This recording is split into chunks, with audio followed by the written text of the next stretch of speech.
अस्सलाम वालेकुम। Please like and subscribe my channel G agriculture one. आज देखिए जी हम जी एक फील्ड में आए हैं। ये नुमाइशी प्लाट है, इसका हम विज़िट करने आए हैं। यहाँ हमने देखे कि जिनसी फंदे लगे हुए हैं, तो आइए आपको दिखाते हैं इन जिनसी फंदों में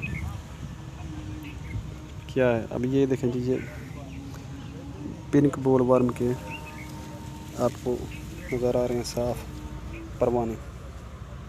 ये देखिए, ये अभी भी जिंदा है। ये पिंक बोल वर्म के परवाने ये इन्होंने लगाए हुए हैं इनको कवर करने के लिए कि पिंक बोल अभी सुंडी का अटैक ज़्यादा ना हो।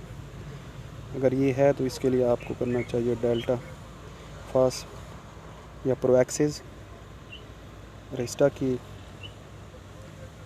गैमा साइलोथ्रीन, या आपने करना है बीटा साइलोथ्रीन और ट्राइएज़ोफास।